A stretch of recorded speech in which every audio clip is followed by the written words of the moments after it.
Hiya, fishy folks! What do you do in an emergency? Stand by and I'll tell you.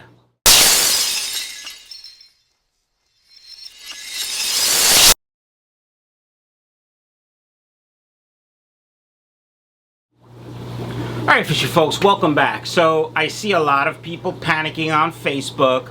Oh my god, my tank broke, my filter broke, I have no power for 2 hours, what do I do? I'm moving! How do I move my fish?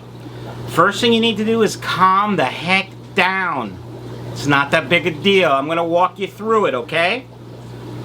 Now, before I do that, I do have to tell you about a local swap meet. I know everyone's looking to get out, and in Pennsylvania they've sort of relaxed the rules a little bit. My good friends at the Lehigh Valley Aquarium Society are putting on an aquarium swap meet May 23rd from 11 to 3. Information is on my Facebook page, my business page, a couple other pages I frequent, as well as you could go to the Lehigh Valley Aquarium Society page on Facebook and check it out. I'll be there selling. If you are local and want to meet me there, you can place an order on the website and just choose no shipping. I'll pick up, and then leave me a note that you're going to meet me at the swap meet, so I know to bring your stuff. Two more things, and then we'll get into the emergency, I promise.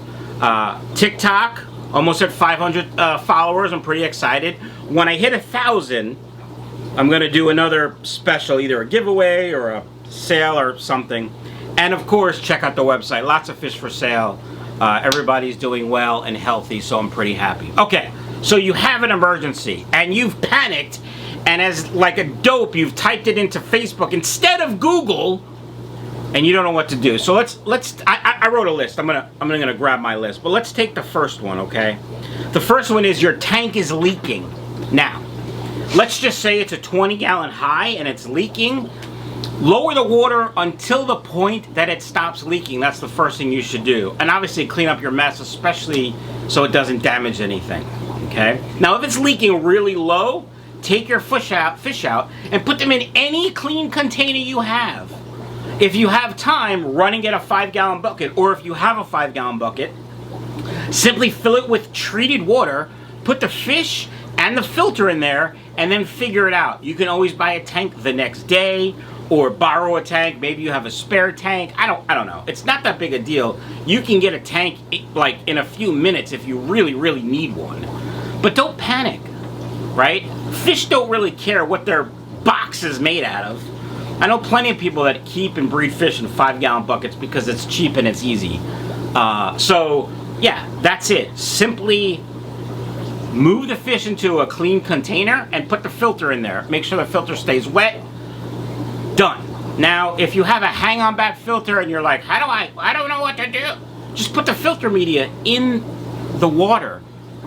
Most of the BB that's beneficial bacteria for you guys, will survive just in the water, all right? Don't panic. That's the first thing you should do. All right, the next scenario is you feed your fish in the morning, and everybody looks perfect. You go home, you go to work, you come home, and there's a dead fish. And you start panicking. What do I do? And you type it into Google, and everyone tells you, do a massive water change. What are your water parameters? Blah, blah, blah.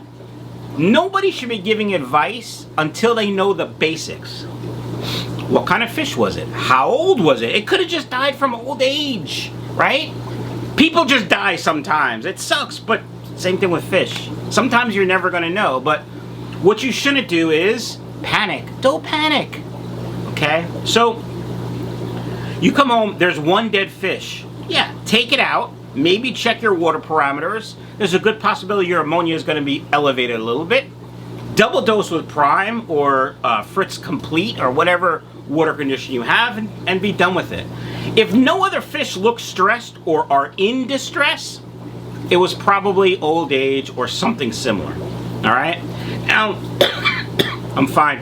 If you see other fish in distress, then yeah, take some pictures, take some video, ask some fishy friends, maybe post it on a good Facebook group, but know that dummies are going to answer because they heard something from somebody else who saw it from their uncle's brother's cousin that this is what fixed it, so you should do it too, without really any knowledge. Just be aware. When you post on Facebook, those people that answer, they're never vetted. Like, nobody knows if they really know what they're talking about. So, you know, just be careful. The important thing is, don't panic. All right, number 3, and this is a good one, especially now that it's or when it gets to hurricane season. I've lost power. What do I do? You should always have a plan ahead of time. A USB air pump. It's one of the reasons I love sponge filters. If the power goes out, I don't care, because all the filter media is already in the water, so I don't have to worry about it. But let's say you have a hang-on back filter. There's a major snowstorm or thunderstorm, and you lose heat. I mean, you lose power. What do? Simply take the filter media out of the hang-on back and put it in the fish tank. Now, if we're talking 4 or 5 hours, I wouldn't even worry about it. That I would still put the filter media in, just in case it's longer. What that's going to do, by the way, is maintain as much beneficial bacteria as possible, because there will be more food sources in the actual water than in the filter. Now, real quick, small lesson, your filter media carries most of the beneficial bacteria. That beneficial bacteria will only grow as large as the food source allows. So, in simple terms, the bioload produced in your tank. So if you have a fish tank, say a 20-gallon with 20 guppies in it, the bioload in that filter media, which is in the hang-on back, which the water's flowing through, is for 20 guppies. Whatever poop they produce, pretty much. If it stops flowing, then the only food they have is what's in the filter. So not as much. That's why beneficial bacteria will start to die. Now, it's not going to die instantly, of course, but over a day, yeah, a lot of it, some of it will die. So, and if it dries out, all of it will die. So, all right, power goes out, you have a hang-on back filter, you have a canister filter. What do? Take the filter media that's in those filters, put it in the tank, and don't panic.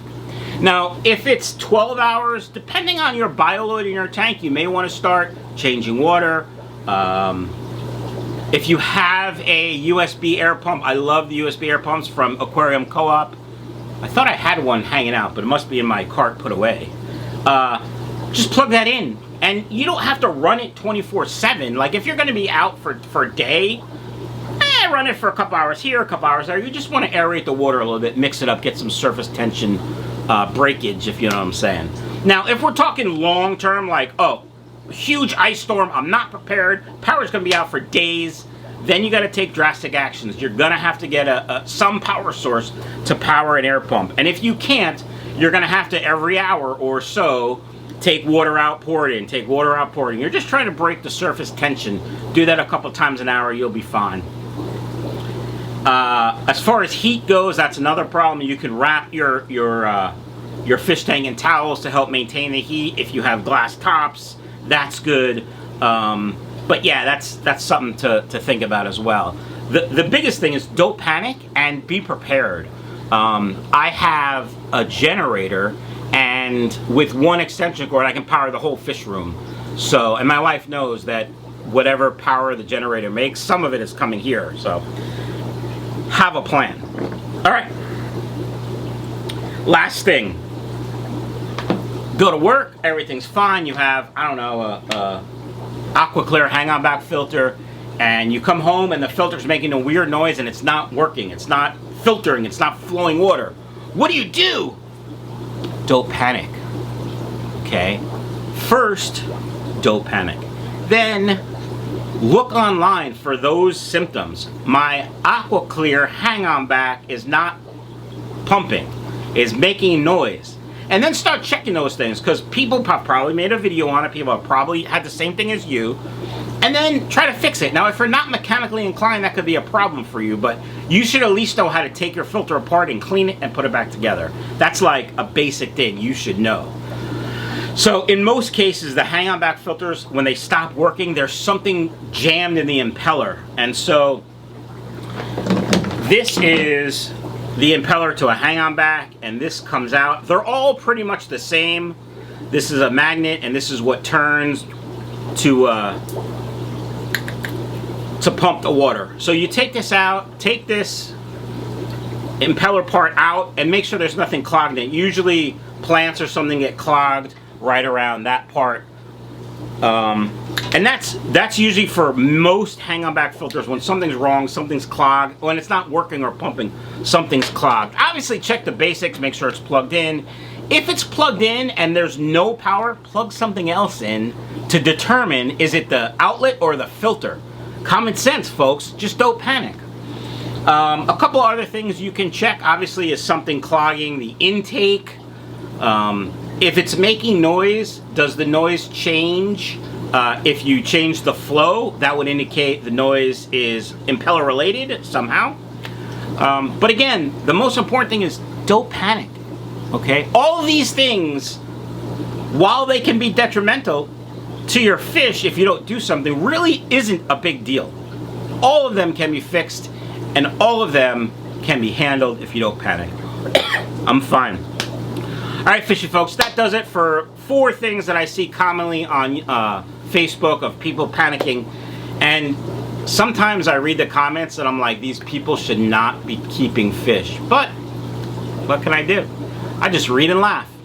Why don't you let me know down in the comments below some of the situations you've come across and how you've handled them. Have a great day, fishy folks.